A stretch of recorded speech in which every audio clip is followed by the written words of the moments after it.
Good morning. Welcome to Kids Clubhouse. Hope you all are doing well. Let's see who's joined us today. Oh, look, I see Elmo, the parrot, and the Paw Patrol. Let's see what book we're going to read today. I think we will read Corduroy by Don Freeman.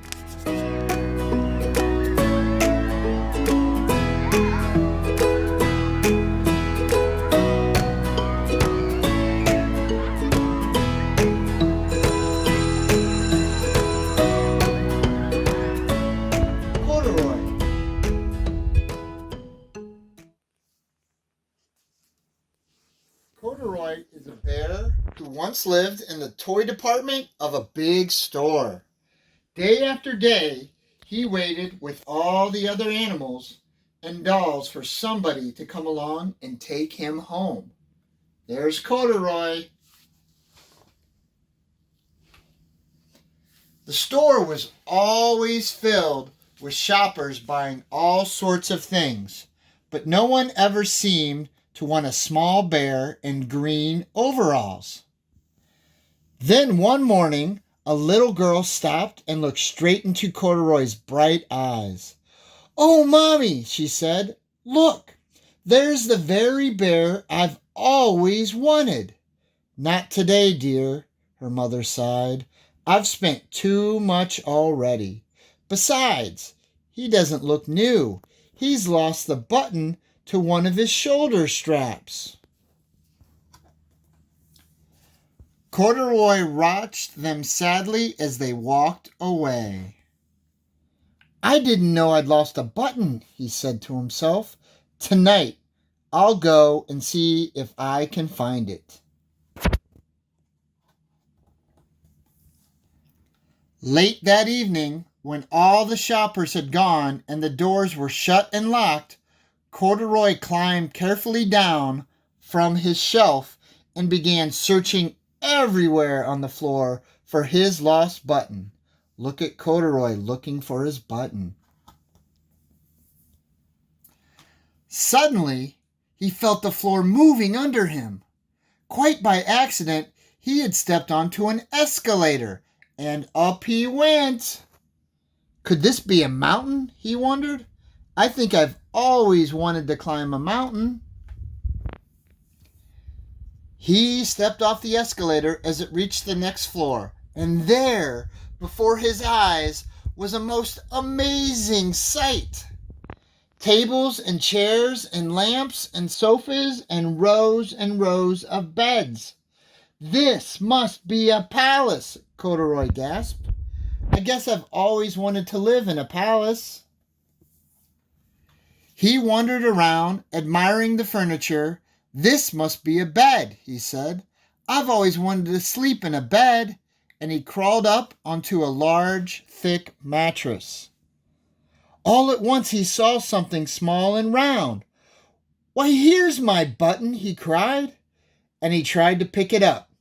But like all the other buttons on the mattress, it was tied down tight. He yanked and pulled with both paws until, pop! Off came the button, and off the mattress Corduroy toppled. Bang!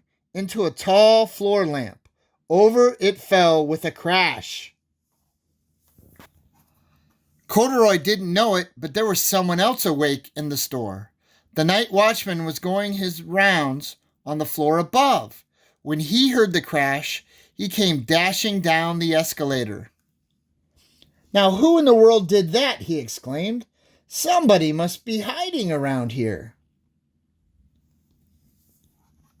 He flashed his light under and over sofas and beds until he came to the biggest bed of all. And there he saw two fuzzy brown ears sticking up from under the cover. "Hello," he said. "How did you get upstairs?"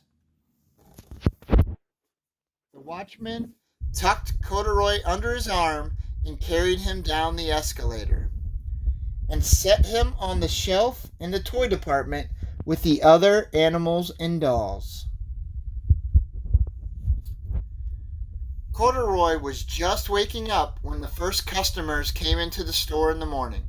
And there, looking at him with a wide, warm smile, was the same little girl he'd seen only the day before. "I'm Lisa," she said, "and you're going to be my very own bear. Last night I counted what I've saved in my piggy bank, and my mother said I could bring you home." "Shall I put him in a box for you?" the saleslady asked. "Oh, no, thank you," Lisa answered, and she carried Corduroy home in her arms. She ran all the way up 4 flights of stairs into her family's apartment and straight to her own room. Corduroy blinked. There was a chair and a chest of drawers, and alongside a girl-side bed stood a little bed just the right size for him. The room was small, nothing like that enormous palace in the department store. "This must be home," he said. "I know. I've always wanted a home." Lisa sat down with Corduroy on her lap and began to sew a button on his overalls. "I like you the way you are," she said, "but you'll be more comfortable with your shoulder strap fastened." "You must be a friend," said Corduroy. "I've always wanted a friend." "Me too," said Lisa, and she gave him a big hug. And that is the story of Corduroy and Lisa. I hope you are well, take care, and have a wonderful day. Thank you.